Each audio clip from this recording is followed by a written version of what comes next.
Hello, good morning children. This is Sanjay Ramzan. Today I am going to teach 9th class English. That is Unit 4 C reading. Unit 4 C reading. Lesson name is Can't Climb Trees Anymore. Can't Climb Trees Anymore. This is written by Ruskin Bond, great English story writer Ruskin Bond. So all of you get ready with your textbook and a notebook with pen. Are you ready? Take your notebook and textbook first of all. Have you opened your textbook, please? If it is open, please come to that C reading lesson. Can't climb trees anymore. I think you are ready. You see, this is a story written by Ruskin Bond. Ruskin Bond has written many stories for children, and those are that stories are telling about the childhood psychology, children's psychology, and that are related to child's psychology. And that will be amusing, that will be interesting for the children. Those are school-going children especially. Has written many stories and few information given to you. Backside of the lesson here, he was born in Kasauli and Himachal Pradesh. That it is in Himachal Pradesh. In 1934, he wrote a number of short stories, essays, novels, and many books for children. And The Room on the Roof was his first novel, written when he was 17 years old only. Why I am going to tell this word to you means children they would have wonderful ideas and imagination and something writing skill that will be age of development, skills development, writing skill, imagination skill, that all, so that children they would have different minds and burning that are called burning minds that are called. And that is why Ruskin Bond, when he was 17 years old, he wrote a novel. Its name is Room on the Roof, and it received the John Llewellyn Rebus Memorial Prize in 1957. And in 1992, he received the Sahitya Academy Award for the short story collection. Its name is Our Trees Still Grown in Dehra, given by the Sahitya Academy Award, India's National Academy of Literature. He was awarded the Padma Shri in 1999 for contribution to children's literature. So this is a wonderful story written by Ruskin Bond. Now the people, Indian children and Indian literary interested people, they are eager to read these stories. Those are written by Ruskin Bond. And conclusion of this story, not only this story, other stories also, that will be in different. So that some moral values. His every story, novel and other writings that are related to something moral values. So how the society is going on and how the relationships are there. Regarding this, he wrote the stories and novels. Now let me come to that. Children, are you ready with the textbook? So I'm coming to the topic now. Shall I start that? Right? You see that. The first paragraph, I'm going to read it out. All of you see in your textbook. Be ready? Here in this story, I'm going to tell you a character. First of all, you have to know that it is telling that can't climb trees anymore. Children at the age of a child, many children, they would have interest to climb the trees, and they would practice to try to climb the trees. And in villages, the children, they try to climb the trees. So in this story, children, a gentleman comes and stands in front of the gate, and a little girl, she comes out from the house and she questions something to the gentleman in the beginning of the story. And later that there will be some discussion between a gentleman and a little girl. So what is happening? What about that discussion it is? Let us see. Okay, I'm going to read it out. He stood on the grass wedge by the side of the road and looked over the garden wall at the old house. It hadn't changed much. The old house built with solid blocks of granite, granite, wasn't altered at all. Granite wasn't altered at all. Wasn't altered means wasn't changed. Anything not changed at the house. But there was a new outhouse, and there were fewer trees. He was glad to see that the jackfruit tree still stood at the side of the building, casting its shade on the wall. He remembered his grandmother saying, in another comma, a blessing rests on the house where the shadow of a tree falls.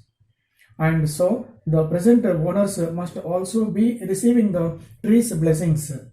At the spot where he stood, there had once been a turnstile, and as a boy, he would swing on it, going around and around until he was quite dizzy. Now the turnstile had gone, the opening walled up. Tall hollyhocks grew on the other side of the hall. So this is the beginning of the story, children. What you come to know that a gentleman comes and stands in front of the house, and he stood on the grass verge by the side of the road, by the side of the grass verge, the garden and green grass which is on that side. He was standing and looked over the garden. Then from the old house that he was thinking, it was not at all changed. That house was not at all changed, and old house built with the solid blocks of granite, and it was not at all altered. He was thinking, old man, and a gentleman comes and stands, he thinks like this here. Thereafter there was a new outhouse is there, except that there was no other changes of the house. There were fewer trees are there, and one big tree is there. Its branches are on the that means above the house, and that branches are giving the shadow to the house. So he remembers his grandmother's words, that his grandmother once, when he was a child, grandmother told like this: a blessing rests on the house where the shadow of a tree falls. So when a shadow of the tree falls on the house, then blessings of the tree will be there. Grandmother says when he was a child. After that, you see, so the present owners, that means we have to understand this young man. When he was young, when he was a child, his parents sold this house to somebody, and they went somewhere. Later, for a few years afterwards, he is coming, and he comes and he sees this house. So he was remembering, he was reminding, that he was recollecting his few boyhood days, childhood days, and he thought that he stood that he was that house was present owners. He said that means now the owners are changed, that present owners are different, but they must be receiving the tree's blessings. That owners also, present owners also, they are receiving the blessings of the tree. And the spot where he stood, there had once been a turnstile. Once upon a time, instead of this gate which was given here, instead of this gate, once upon a time there was a turnstile. Turnstile means that round and round moving turnstile. Already it is given to you. A mechanical gate consisting of revolving, in some other meaning is given to you. It moves round and round. Mechanical gate it was. Okay, now, so once upon a time it was that type of gate was there, and so he was telling that at the spot where he stood, there had once. So once upon a time there was a turnstile gate. It was there, but now it is not there. Now you see that next paragraph. What are you looking at? A little girl comes and asks who is standing in front of the gate, from inside. It was a disembodied voice at first. Moments later, a girl stood framed between dark red hollyhocks, staring at the man. She was only 12 or 13, slim and dark, with lively eyes and long black hair. So in this paragraph, the little girl was described, how she was. A little girl, 12 or 13 years old, and that moments later, you see that what you call the disembodied voice means lacking any obvious physical source. I mean, there is no active voice. Simply the girl was asking that. What she asked here, what are you looking at? She asked that little girl. And that man answered, now, I'm looking at the house, he said. Next page, you come to that. Why? Do you want to buy it? Little girl asked her. Is it your house? It's my father's, the little girl told. And what does your father do? He is only a colonel. Only a colonel? He asked in an exclamation. And well, he should have been a brigadier by now. Colonel, brigadier, captain, this like designations will be in the army. So now he should have been a brigadier by now. The man burst out laughing. When the little girl told like that, the man, he burst out laughing. It's not funny, she said. Even mummy says he should have been a brigadier. Then it was on the tip of his tongue to make a witty remark. Witty means humorous remark. Perhaps that is why he is still a colonel. but he did not want to give offense. They stood on either side of the wall, appraising each other. Either side of the wall means that man was standing outside of the wall, a little girl was standing inside from the gate side. Then, well, she said finally, if you don't want to buy the house, what are you looking at? The little girl asked like that. Then, I used to live here once. I used to live here once. That it is a sentence you see that used to means it is a sentence generally we use used to. This is the structure of the sentence. When we discuss about the past actions, then we can say that used to plus V1. This is past habits, past hobbies, and past actions which we do usually. Casually we do that. For that purpose, we use that used to. So he told like this here. What he said here? Well, she said, if you don't want, I used to live here once. He said, once upon a time they lived here.